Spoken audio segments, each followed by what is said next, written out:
I prefer being inside, I prefer being outside, I like a calm, quiet environment, or I prefer lots of activity. I like being out in front and working directly with people that I'm serving, or I know that I can make a difference behind the scenes. So they do those kinds of ranking, looking at their own personal affinities and assets and talents and skills, and then those then lead them to different organizations that we partner with. So I'll say, okay, if you said yes to this, this, this, and this, check out these job descriptions, because that might be a good fit for you. If you say no to these kinds of things, do not look at this. This is not going to be a good place for you. Even if your mom thinks it's going to be good, even if you think you like bunnies, this is not going to be a good fit for you, because this, you know, you're going to get dirty, da da da da da da da, right? Another exercise that we do with the students is this personal asset mapping. I got this exercise from folks at the Citadel, actually, who have generously allowed me to share it when I present and work with students. And we have the students do this, and you can do this as well. This is by no means comprehensive and you know, completely complete here, but there are a lot of kind of personal assets that we have. And we have the students go through this and circle for themselves their top 5 for themselves, what they think their own personal assets are. And a lot of times it's interesting that students will kind of hide, right? Like they're shy about it. They don't want to talk about what they're good at and what they're proud of. So they'll kind of do this and not want to share it.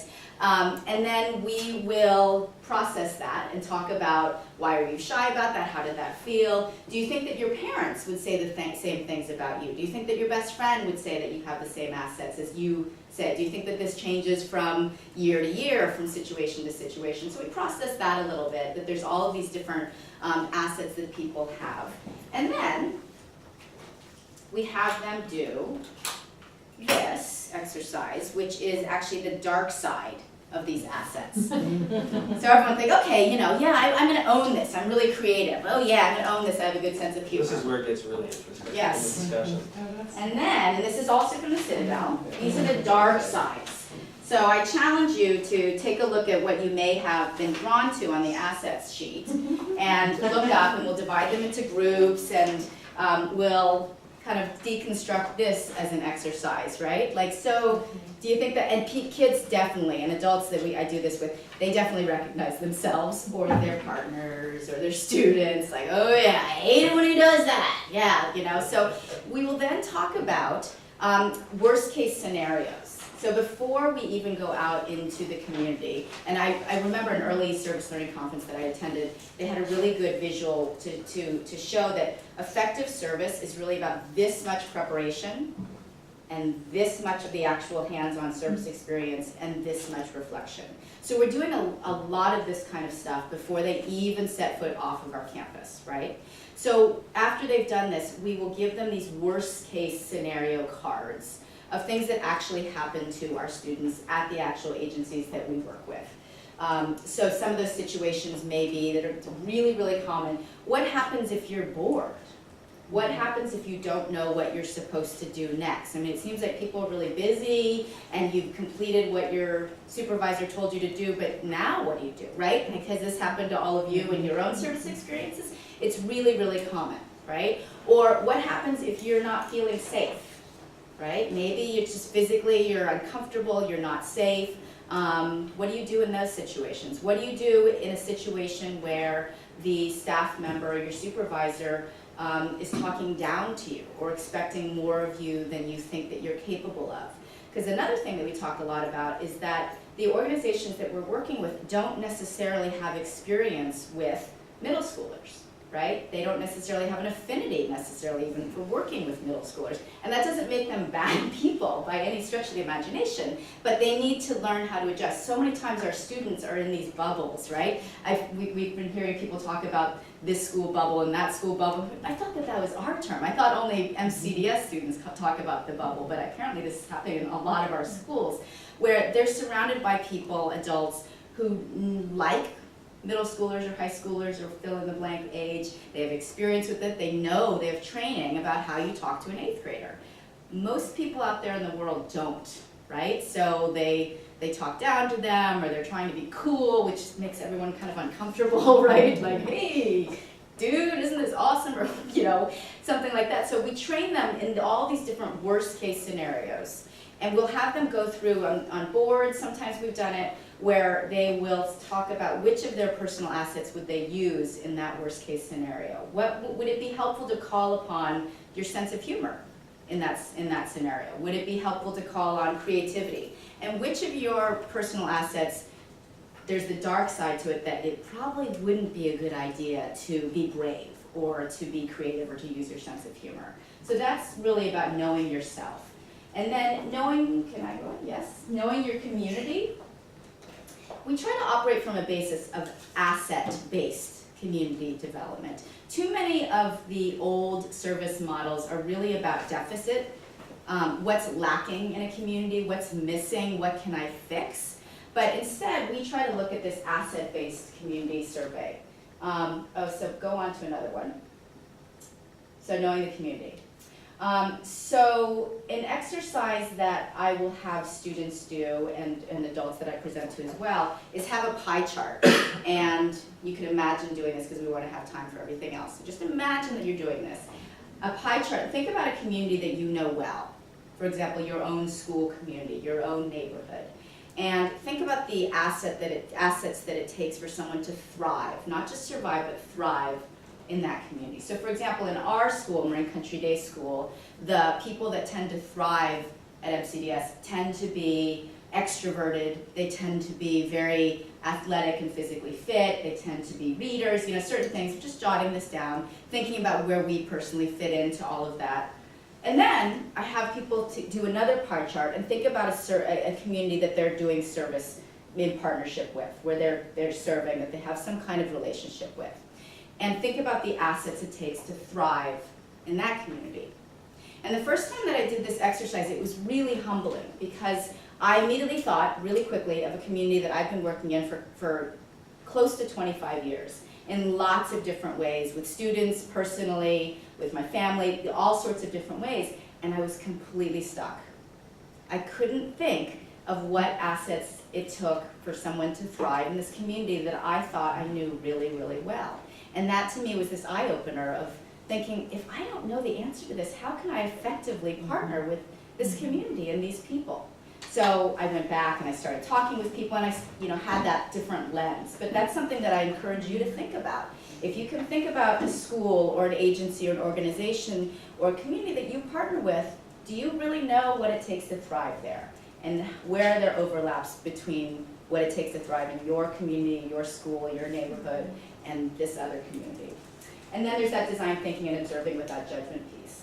So the other piece that's really important beyond knowing yourself and understanding your community is understanding service. And we found that so we developed this together based on lots of different conferences and best practices all over the place. But we found that having very explicit definitions of the different kinds of service is really effective to help people understand that there's not a hierarchy. There's not necessarily one thing is better than the other, but to take stock of the different kinds of service that we all engage in with our students or personally, and notice if there's something that we do a lot of, one kind of category, and if there's something that's really missing. So these different categories, it's going to be hard to read, but again, Matt said, as he said, it will be shared on the PDF. There's the disconnected or misguided service, which we call service 2. Okay? And if we use the analogy of the food drive or hunger, this is people cleaning out their pantry and finding things that are expired that they don't personally want to eat themselves, right? Like, ooh, sardines, I'll just put it in the food drive can without any real understanding of what a community or an agency needs. Then there is community service, which is more service 4. It's having a food drive and putting things in the can bins at Thanksgiving or the holidays. Then there's service learning, which is what I call service with. So having there be an embedded part of the curriculum. So understanding what the agency does, how we're serving, how we benefit, what they're benefiting from. And then civic engagement, which is just doing service because it's the right thing to do. It's not part of church or part of a Boy Scout or part of school. It's just you see trash, you pick it up, you vote, you are an active part of your community.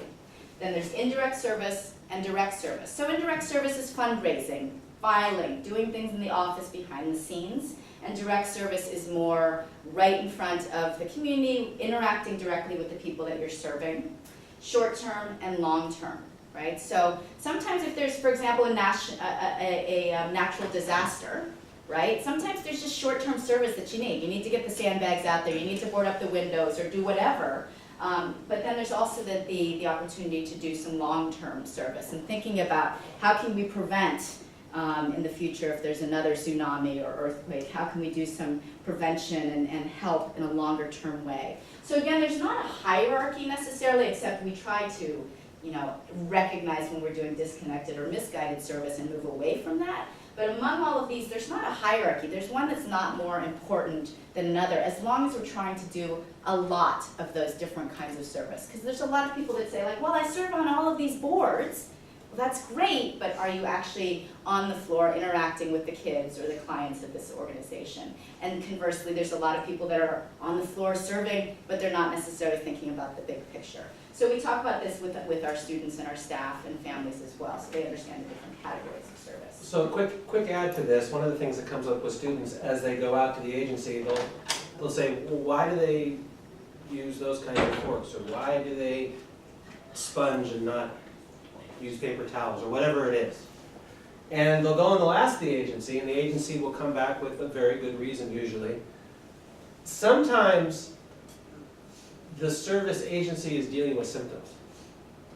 They're not dealing with what should be a long-term solution, they're dealing with the short-term symptoms. And the students have come to understand that, why are you continuing this symptom, dealing with the symptoms? Why don't you cure the main issue?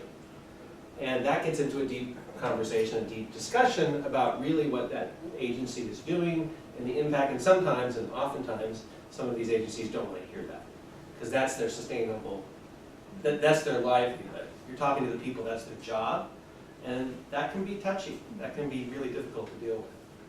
Great discussion, so. This is still you. Oh, so around observing without judgment, which is a really big part of design thinking and building true empathy.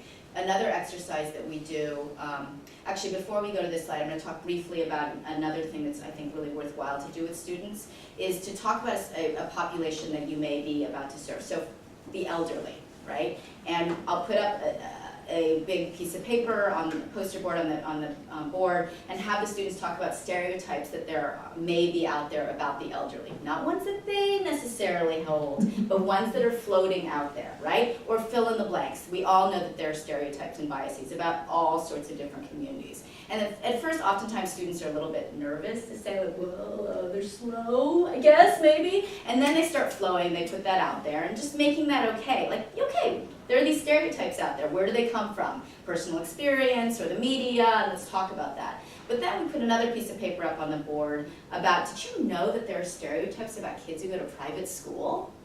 Did you know that there are stereotypes about middle schoolers or about people that live in this community that we live in?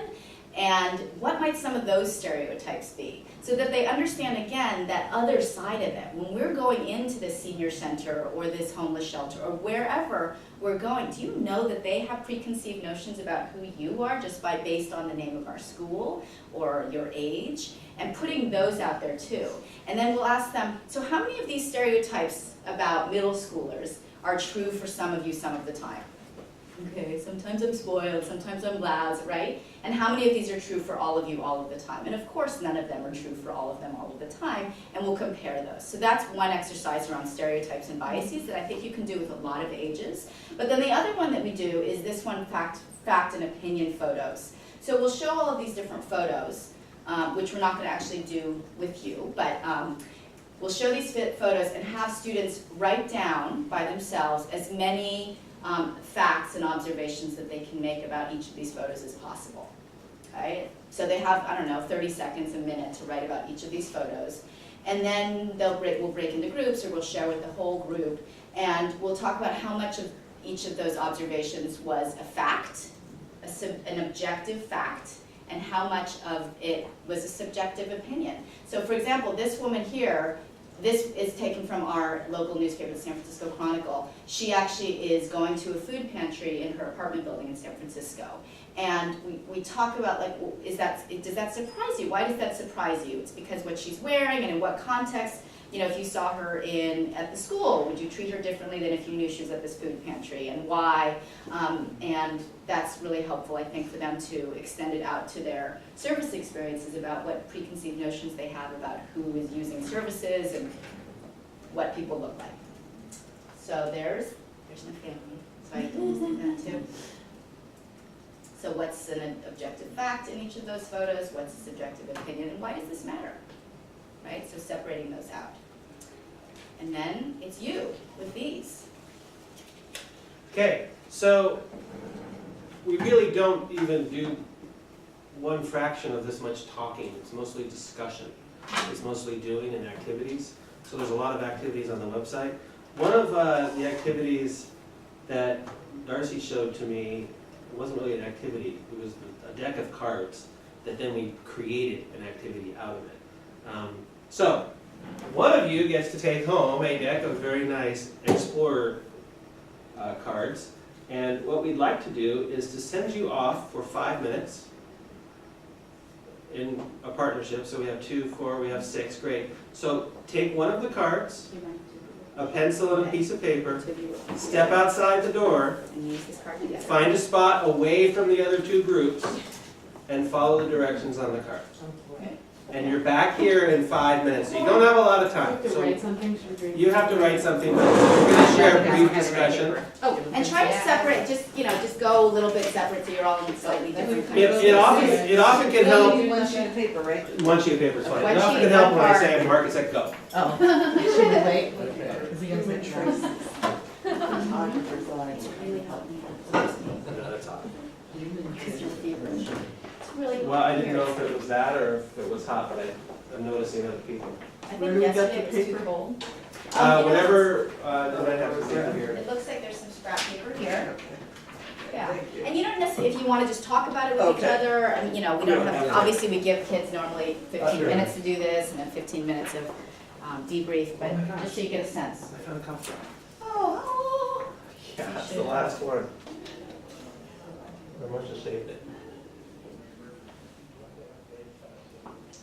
so we're still on film, just so you know.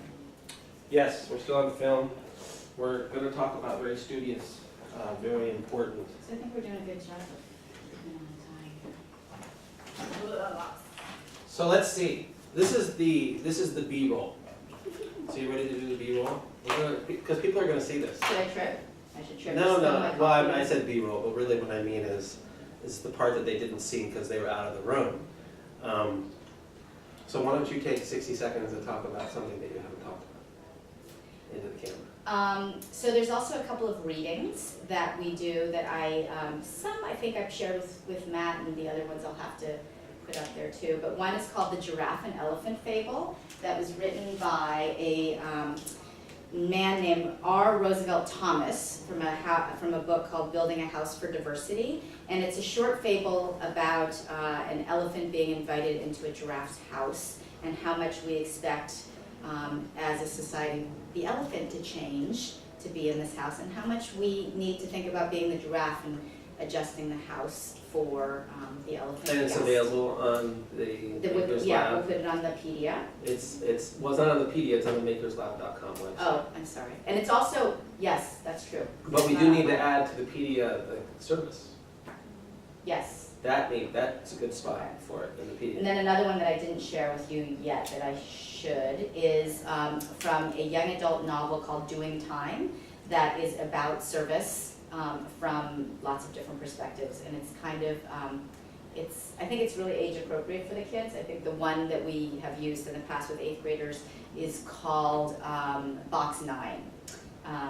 So that's something else I would recommend for middle schoolers. Aren't you high glad I schoolers. asked you this question? Yes. So you Matt, could what do you have to add? enter it into the log. Well, one of the things that I would like to add is I probably need to present here at this conference in a future session, of course, on WonderLab, which is a lovely summer program. It's a 2-week program for rising 4th graders that takes the notion of NGSS, Next Generation Science Standards, and what those rising fourth graders will get in terms of science in their fourth grade year, and tackles that in a camp setting with a twist.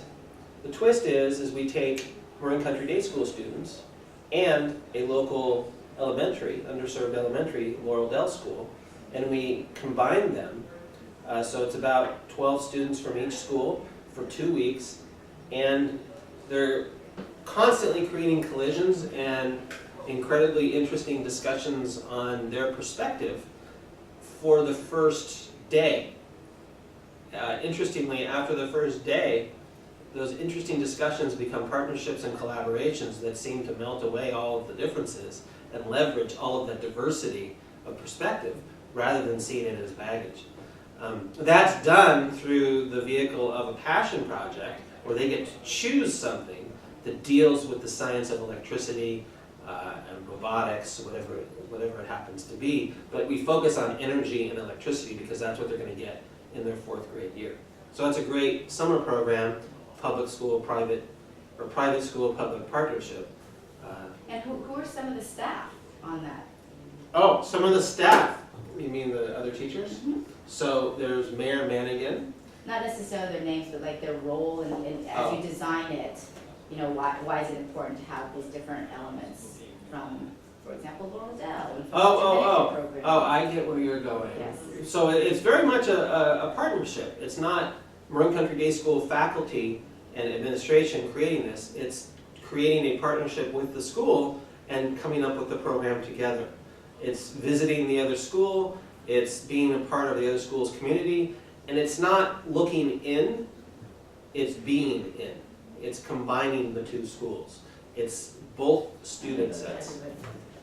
Okay, Keep talking. I'm going to talk about you now. Are you ready? So I'm not going to talk about her.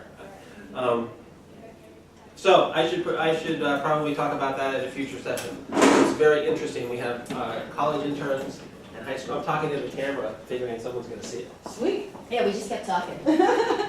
So if you think you saw everything, you haven't. You need to watch the video. Oh, we have to watch the video. It's the blooper reel.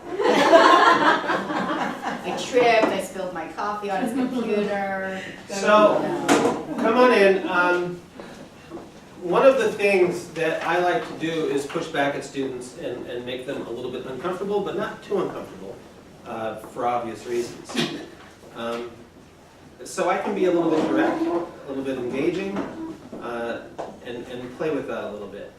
Observation, I said earlier, don't just do something, stand there. It's probably one of the biggest aspects of design thinking and empathy gaining that you can teach a student. And it's not just design thinking, it's science. It's very much embedded in a lot of what we do. The more observant you are, the more you can pick up on communication cues, other cultures, all sorts of different things. So what is interesting about these decks, and excuse me because I have a cough drop, I found my last one, is they're very different in the way they perceive a location. So I just want you to share what your card said to do, and then maybe some quick observations that you had, and we'll just go group by group. Popcorn style, whoever wants to go first gets to go. Well, ours was light and dark. Should I read the card? Sure. Okay. How does the interplay of light and dark influence your experience? Observe the character of light and dark and the emotions they evoke. Notice where sunlight falls and the qualities of that light: direct, dappled, warm, cool. Trace the edges of shadows and follow their movement. Explore the qualities of darkness: serene, velvety, gloomy, sinister. Investigate the transitions between light and dark areas. Are they subtle or dramatic? That's a good one. Yeah. That was a good one. Particularly when you're out there. I know, we Yeah, kind of looked out. We're like, we looked out. So did it make you, and you work here, so then did it make you experience the space in a different way? It did, and she took good notes. so she I don't could know tell if I us. took good notes, but anyway, you jump in if I'm missing something. But we started, so Kim shared a story about how a student was trying to choose a school and noticed and felt that not as a great affinity towards a particular school because it was darker. It felt darker and didn't feel as inviting. So we talked about how light sometimes is equated with a sense of possibility and positivity and warmth, and darkness is often associated with maybe something a little bit more confining and not as, not as hopeful, I guess, and positive. And so she brought up how if, light is an asset that someone needs, how could you bring light into a space or into a place for someone?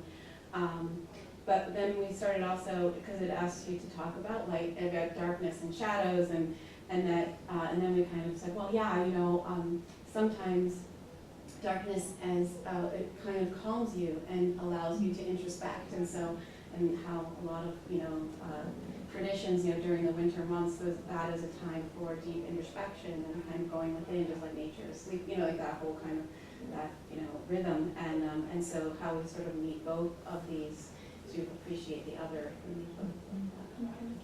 So you're using the card to see a space that you maybe have seen lots of times, but in a different perspective, right? And it reminded me, or it connected what you said about sort of stereotypes, when you're saying to the kids, there are stereotypes about independent school kids and independent school people too, right?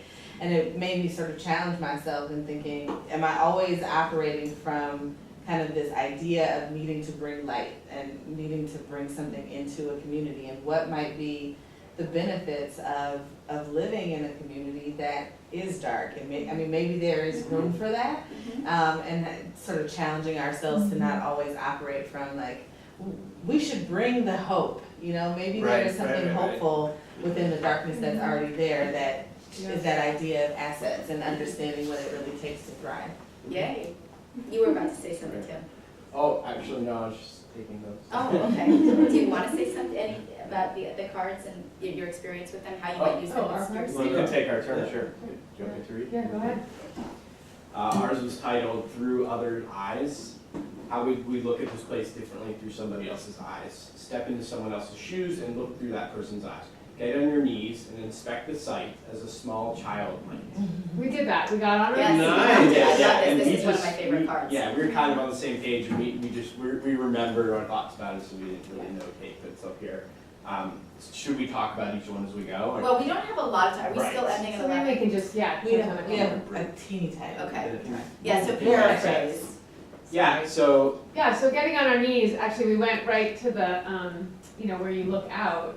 And if you are small and you are down there, it looks like you're in prison. It's the bars are what you focus on, It's not awesome. the beauty in the way that you would, if you were tall enough that you were above those bars. That's a great, one of the things that we have done in the past, and we don't do it every year, is we put the kids and the students into empathy suits. And they'll do anything from wearing restraints on their hands to visual restraints or earplugs or breathing or ball bearings in their shoes or having to go on their knees. And so just that changing, What do you in call it? perspective. Empathy suits. Empathy suit. There's actually a great video that we base this exercise on called the empathy suit. And we show it to them, and it's not so much about getting them to feel sorry for, it's so hard when you're short, right? But to understand, because we give them a number of tasks that they have to complete with the ball bearings in their shoes or on their knees or blindfolded, and talking about, were there things that your team did to make that more easy for you?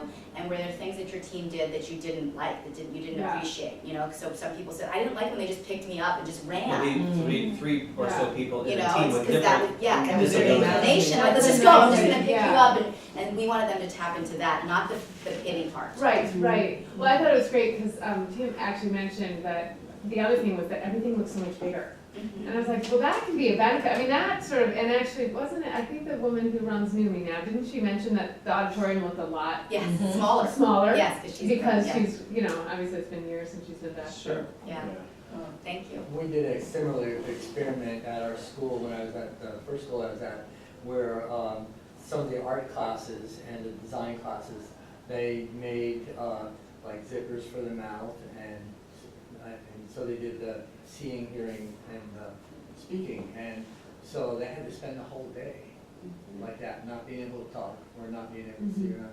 And then they had to write something about how they felt about that, Mhm. and how they felt other people were perceiving them, and that was really powerful. Did you guys want to go? Sure. Our card is called Traces. What marks have people made on this place and what do they signify? Play detective, searching for the traces people have left behind. Examine litter, graffiti, footprints. Look for signs of wear and tear where people have driven, biked, walked, sat, leaned, or rested their feet. Discover what traces reveal about this place and the people who come here. That can be a hard thing to do in a new building. Well, I mean, I think there's just overwhelming visual evidence of the presence of people. Mhm. And, I think what we sort of saw is this duality of the student presence and the educator presence. And Right.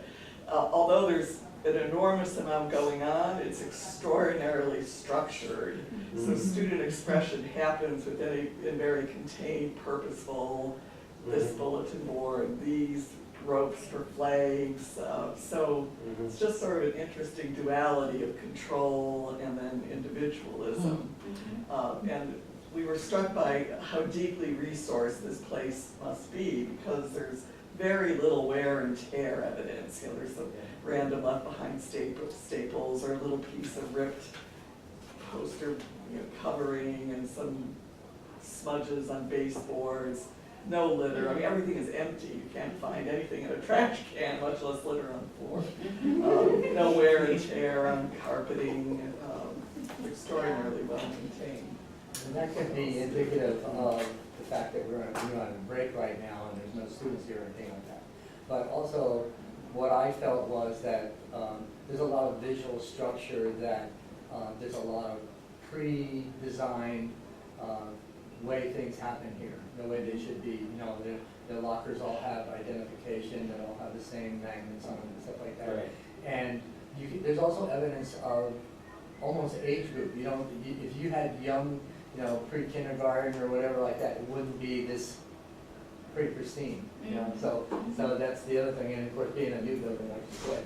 But I think from a human point of view, besides the structure and what's going on out there, I think it's the environment that you see you're in that also dictates how you feel about being here. And I can see how that would emotionally have a connection with the people that work here and go here. So we wanted to give at least a few minutes for questions, and I think we're probably at about a few minutes. So if there's any questions you have for any of us. Any of us? What's the name of this I deck don't of know. cards? Yeah. This is the Explorer's deck. So it's on, so there's a link On the Online. Maker's page? on the makerslab.com, and we're gonna give away one right now. And you could probably take a picture of it. She's running low, the person who makes these. I don't know what that means. The other thing too is they're not all perfect for this kind of exercise. They're all certainly appropriate for all ages, but we, have picked through the best 20 or so that we use all the time. But other ones are cool for us to think about as people, but not necessarily for this exercise. So just keep that in mind too. So, questions?